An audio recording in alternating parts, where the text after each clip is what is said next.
अक्सर एक बहुत बड़ी प्रॉब्लम बच्चों के सामने आती है और बहुत सारे स्टूडेंट्स उस बात को बार बार रिपीट करते हैं अलग अलग मेंटरशिप सेशंस में। तो मैंने सोचा क्यों ना उसके ऊपर एक वीडियो ही बना दी जाए। आखिर रिवीजन कैसे करें। आपको याद होगा हमने कुछ दिन पहले एबिंगहॉस कर्व के बारे में बात करी थी, फॉरगेटिंग कर्व भी बोलते हैं इसको, जहां पर हमने देखा था कि हमारा दिमाग सारी मेमोरीज जो भी हम पढ़ते हैं या सुनते हैं उसको शॉर्ट टर्म मेमोरी में रखता है। शॉर्ट टर्म मेमोरी में क्यों रखता है? क्योंकि दिमाग का ओरिजिनल नेचर है एनर्जी को प्रिजर्व करना।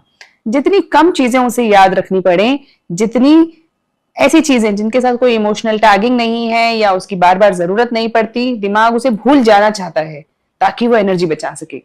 यानी कि जब भी हम कोई चीज पहली बार पढ़ते हैं वो चीज हमारे दिमाग में जाती है, याद भी होती है शॉर्ट टर्म के लिए, और 1 घंटे बाद ही हमारा दिमाग उसको भूलना शुरू कर देता है। यानी कि अगर हम एबिंगहॉस कर्व की बात करें तो लगभग 1 घंटे बाद 50% इन्फॉर्मेशन गायब हो जाती है हमारे दिमाग से, और 24 घंटे में लगभग 70% से भी ज्यादा गायब हो जाती है, और अगर हम 1 हफ्ते में बात करें तो 90% गायब हो जाती है।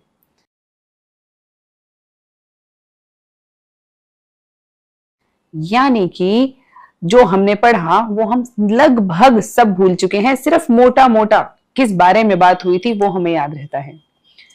अब ये जो शॉर्ट टर्म मेमोरी है ये ही बाद में चल के लॉन्ग टर्म मेमोरी में होती है कन्वर्ट। लेकिन इसके लिए हमें ये समझना पड़ेगा हमारे दिमाग में ऐसे कौन से एरियाज हैं या ऐसे कौन कौन से रीजन्स हैं जो हमारी मेमोरी को अफेक्ट करते हैं। जैसे एक बहुत ही इंपॉर्टेंट ऑर्गन होता है हिपोकैम्पस। हिपोकैम्पस इस शॉर्ट टर्म मेमोरी को लॉन्ग टर्म मेमोरी में कन्वर्ट करने का काम करता है। उसी तरह से एक ऑर्गन होता है एमिगडाला।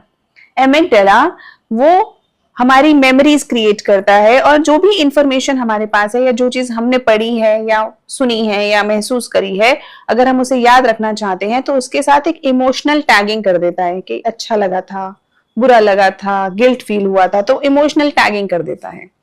उसके बाद एक ऑर्गन होता है प्रीफ्रंटल कॉर्टेक्स जो एक्टिव रिकॉल के लिए काम आता है। वो हमें इंफॉर्मेशन को, फैक्ट्स को रिकॉल करने में मदद करता है। और लास्टली सेरिबेलम, वो पीछे की तरफ होता है हमारे दिमाग में, और वो स्किल बेस्ड मेमोरी के लिए यूज होता है। यानी कि जब भी हम कोई काम करने लगते हैं तो उस काम को करने का तरीका कहाँ स्टोर होता है? सेरिबेलम में स्टोर हो जाता है। अब ये तो थी साइंस, हो सकता है थोड़ा हैवी हो गई हो, लेकिन ये डिफरेंट ऑर्गन्स हैं जो हमारी मेमोरी में काम आते हैं। इसमें जो हिपोकैम्पस है वो हमारे काम का है, खासकर कि जब हम रिवीजन की बात कर रहे हैं, रिवीजन से इंफॉर्मेशन को रिटेन और याद रखने की बात कर रहे हैं। तो हिपोकैम्पस से कैसे पता चला हमें कि हिपोकैम्पस शॉर्ट टर्म से लॉन्ग टर्म मेमोरी में ले जाने वाला अपरेटस है? क्योंकि साइंटिस्ट ने, न्यूरोबायोलॉजिस्ट ने इसके ऊपर बहुत सारी रिसर्च करी है। और उन्होंने, जैसे एक पेशेंट है, पेशेंट एचएम का केस माना जाता है उसे, जब उन्होंने पता किया कि उस व्यक्ति के हिपोकैम्पस में इंजरी हुई और उसके बाद वो व्यक्ति लॉन्ग टर्म तक कुछ याद नहीं रख पाया, तो इन सब केसेस के बेसिस पे ये निकाला गया कि hippocampus is the one which helps us retain the information for a long time. यानी वो हमारे दिमाग का सेव बटन है। जैसे हम कुछ काम कर रहे होते हैं कंप्यूटर पे, और अगर हमने सेव बटन नहीं दबाया तो वो टेम्परेरी फाइल उड़ जाती है, तो उसको सेव रखने के लिए we must click that save. This means the information must be converted to long term memory by hippocampus. अब इसको करने के क्या तरीके हैं? इसको करने के तरीके हमारे पास 2 हैं मेजरली। एक है स्पेस्ड रिविजन्स, दूसरा है एक्टिव रिकॉल। स्पेस्ड रिविजन्स मतलब आपने कोई इंफॉर्मेशन पढ़ी, आपने एक चैप्टर पढ़ा, एक बुक पढ़ी, वो पढ़ी, और पढ़ने के बाद आपने उसको रेगुलर इंटरवल पे दोबारा से एक बार पढ़ना है, देखना है, उसको एक बार पलट के देखना है। इस तरीके को हम क्या कहते हैं? Spaced revisions. जैसे कि अगर आपने डे 1 पे कुछ पढ़ा है तो डे 3 पे पक्का एक बार देख लीजिए उसे, फिर डे 7 पे देख लीजिए, फिर डे 14 पे देख लीजिए, फिर 1 महीने के भीतर भीतर एक बार दोबारा देख लीजिए, और 3 महीने में एक बार देख लीजिए।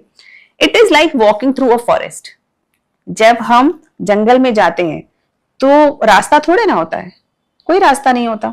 आप चलते हो तो बड़ी बड़ी घास होती है, आप उनको बिछाते चलते हो, मतलब उनको नीचे करते चलते हो, और पहली बार जब जाते हो तो वो घास फिर उठ जाती है, लेकिन जब आप दोबारा उसी रास्ते पे चलते हो, दोबारा उस रास्ते पे चलते हो, तो धीरे धीरे आप देखोगे कि वो पेड़ ही उस रास्ते से हट जाते हैं, वो घास ही उस रास्ते से हट जाती है और वहां पे एक लकीर बन जाती है, एक रास्ता बन जाता है। Same is the thing with our spaced revisions. जब हम बार बार उस चीज को रिकॉल करते हैं, बार बार उस चीज को पढ़ते हैं, देखते हैं, तो वो रास्ता बन जाता है, वो हमारे जो नोड्स हैं, वो जो पाथवे है हमारे दिमाग में उस इंफॉर्मेशन का, वो स्ट्रांग हो जाता है। इसी को अगर हम एक और तरीके से समझें, एक तो हुआ स्पेस्ड रिविजन्स और एक हुआ एक्टिव रिकॉल। ये भी एक बहुत अच्छा तरीका है, इसी के ही साथ यूज किया जा सकता है। एक्टिव रिकॉल मतलब कि आपने पहली बार कुछ पढ़ा, तो डे 3 में रादर देन कि आप सीधा किताब उठाओ और उसे पलटने लगो, या जो आपने पहले पढ़ लिया था उसी को दोबारा पढ़ने लगो, आप पहले बैठो और अपने आप से लिखने की कोशिश करो कि आपने क्या पढ़ा था, या आप रिकॉल करने की कोशिश करो कि आपने क्या पढ़ा था। इसके लिए आप PYQs का सहारा ले सकते हो, सैंपल क्वेश्चंस का सहारा ले सकते हो, क्विजेस का सहारा ले सकते हो। There are n ways to do this. So flash cards कई लोग यूज करते हैं। तो idea is to recall yourself. जब आपके दिमाग को आप फोर्स करते हो किसी इंफॉर्मेशन को रिकॉल करने के लिए, तो दिमाग को समझ में आ जाता है कि ये इंफॉर्मेशन इंपॉर्टेंट हो सकती है। You remember amygdala, tagging of emotions, तो उसे वो इंपॉर्टेंस नजर आती है इस इंफॉर्मेशन की, तो आपका दिमाग उसे रिटेन करने की कोशिश करता है और उसे हिपोकैम्पस के थ्रू लॉन्ग टर्म मेमोरी में स्टोर करने की कोशिश करता है। तो एक्टिव रिकॉल से बहुत जल्दी चीजें याद होती हैं। जैसे मैं अक्सर अपनी क्लास में बच्चों को बोलती हूँ कि आपने अगर कोई चीज पढ़ ली है, पढ़ लिया, बहुत बढ़िया, अब कॉपी को बंद करो और उसे लिख के देखो अपने आप, और 1, 2, 3 दिन बाद उसे दोबारा से लिख के देखो अपने आप कि आपको कितना याद है। जब आपका दिमाग उसे वापस लाता है, बहुत आसान हो जाती है रिवीजन। यानी कि ये कोई नई बात नहीं है, मैं आपको बताऊं, हमें ऐसा कई बार लगता है कि साइंस ने कोई बहुत नई बात हमें बताई है, ऐसी बात जो हम पहले नहीं करते थे या जानते थे। हमारे एंशिएंट वैदिक विजडम के अंदर आपने श्रुति और स्मृति, ये सारे शब्द सुने होंगे। श्रुति क्या है?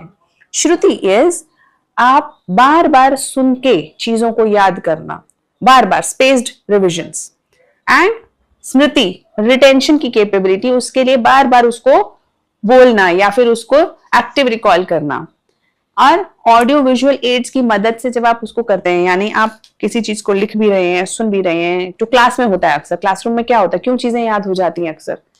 क्योंकि टीचर बोलता है, लिखता है, तो आप देख भी रहे हो, सुन भी रहे हो, और फिर आप अपनी नोटबुक में लिखते हो तो लिख भी रहे हो।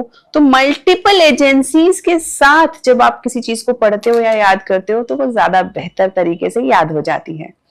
उसी को हम अगर एंशिएंट वे में समझें तो वैदिक चैंटिंग। और खास करके इनके साथ साथ एक चौथी चीज और होती है, डाइट और स्लीप। इस पे कभी हम दोबारा बात करेंगे कि डाइट और स्लीप कितनी जरूरी है हमारी ब्रेन पावर के लिए, मेमोरी रिटेंशन के लिए और स्टडीज के लिए। लेकिन आज के लिए ये 2 methods, spaced revisions and active recall. इसके अलावा कुछ और टेक्निक्स भी हैं, स्पेसिफिक टेक्निक्स हैं हमारी रिविजन की, जैसे निमोनिक्स क्रिएट करना, फेनमैन टेक्निक। इस पे हम इसके बाद कंटिन्यूएशन में बात करेंगे एक बार और, ताकि हम एग्जाम्पल से समझ सकें कि किसी चीज को हम किस टेक्निक से कैसे याद कर सकते हैं। लेकिन आज के लिए remember the science behind your memory and try to use both these methods to revise, because सिर्फ पढ़ने से कुछ नहीं होता। बार बार आप नया नया नया नया पढ़ते रहो, अंत में आपको रियलाइज होगा कि याद बहुत कम है, और एग्जाम में आप वही लिख सकते हो या वही इंफॉर्मेशन यूज कर सकते हो जो आपको याद हो। तो मेरी क्लासेस का भी और मेरा भी सिंपल फॉर्मूला रहता है बच्चों के लिए हमेशा, LLP, लेक्चर लर्न प्रैक्टिस।